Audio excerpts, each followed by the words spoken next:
রজনীতে কবর হবে উজালা, লা ইলাহা ইল্লাল্লাহ, লা ইলাহা ইল্লাল্লাহ, লা ইলাহা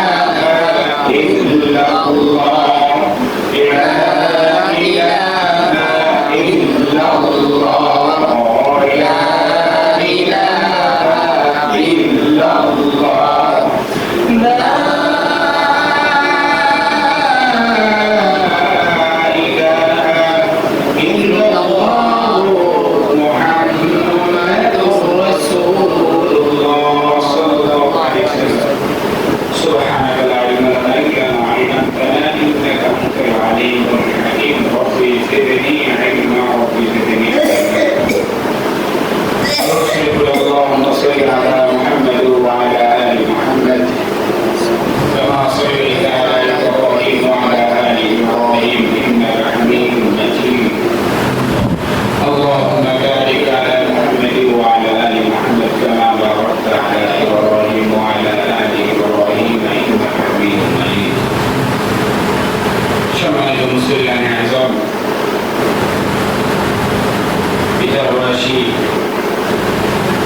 সম্মানিত বাবাজিরা, বড় ভাইয়ের বয়সী সম্মানিত বড় ভাইয়েরা, আসেন আমরা সেই মালিকের দরবারে শুকরিয়া আদায় করি যে আল্লাহ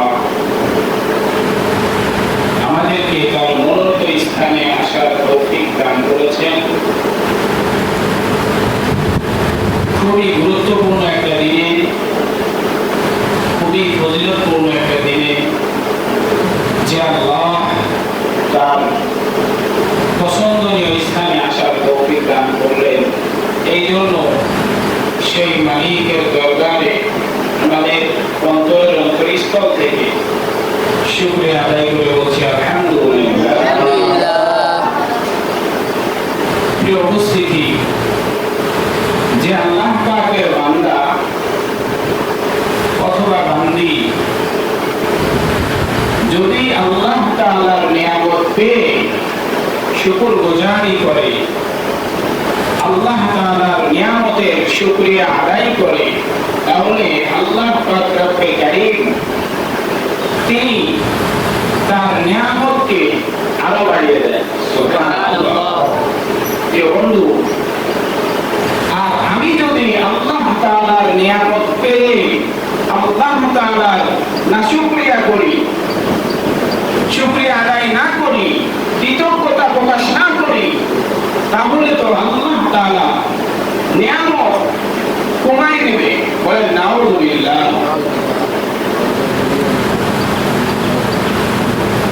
প্রিয় বন্ধু, আল্লাহ তাআলা আমাকে যে হায়াত দিয়েছেন, এই হায়াতের শুকরিয়া আদায় করা কখন হবে? যখন আমি এই হায়াত আল্লাহ তাআলার সন্তুষ্টমূলক কাজে ব্যয় করব, তখনই এই হায়াতের শুকরিয়া আদায় করা হবে। আপনার আমার মতো অনেক মানুষ আছে, খুঁজলে পাবেন সবকিছু ঠিক আছে, হাত পা চোখ কান নাক সবকিছু ঠিক, কিন্তু কথা বলতে পারে না। কি বলেন, এমন আছে না? নাই আছে। কথা বলতে পারে না। এই যে কিছুদিন আগে আমাদের মাদ্রাসার সামনে এক বুবা যে এত কথা বলতেছে, আর আমরা শুনে খালি হাসতেছি, মানে কথা বলা যায় না। আলহামদুলিল্লাহ, আমরা তো এখানে কেউ বুবা নাই, আছি কেউ না।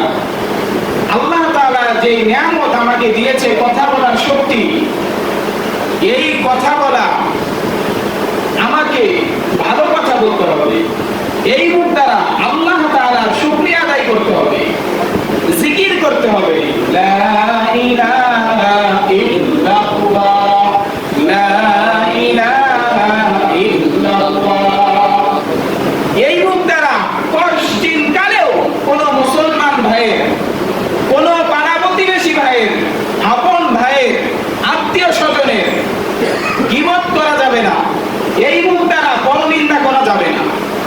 এগুলো করা যাবে? কারণ আল্লাহ রাসূল সাল্লাল্লাহু আলাইহি ওয়াসাল্লাম বলেন আল-গীবাতু আশাদ্দু মিনাজ জিনা। আপনারা বলেন তো রাসূল সাল্লাল্লাহু আলাইহি ওয়াসাল্লামের পবিত্র জবানের হাদিস সত্য না মিথ্যা? সত্য, 100%, যার মধ্যে 1% সন্দেহ নাই। আল্লাহ রাসূল বলেন আল-গীবা মানে পরনিন্দা, আশাদ্দু মানে কঠিন মারাত্মক ধরনের গুনাহ। জিনা, জিনা থেকেও মারাত্মক ধরনের গুনাহ গীবত করা। বলে নাউযুবিল্লাহ, যা আমরা অসংখ্য অগণিত সময় করি। আলহামদুলিল্লাহ অনেকে আছে করে না। এই যে কিছুদিন আগে এক ভাইয়ের সাথে কথা বলতেছি, বলতেছে ভাই থাক, অপর মানুষের গীবত করা দরকার নেই, খারাপ বলা লাগবে না, নিজেরটা নিজে আমি চিন্তা করি, আমি কতটুকু ভালো, আমি আরেক ভাইয়ের দোষ কেন ধরবো? একজন মানুষ যে তার দোষ গুণ দুটোই থাকবে, সে তো ফেরেশতা না, সেই ফেরেশতা। বুঝেন না আমার কথাটা? আমি যেহেতু একজন মানুষ, আমার দোষ গুণ দুটোই থাকবে, কিন্তু আমি অন্য ভাইয়ের দোষ না ধরে আমি নিজেরটা ধরার চেষ্টা করব। প্রিয় উপস্থিতি,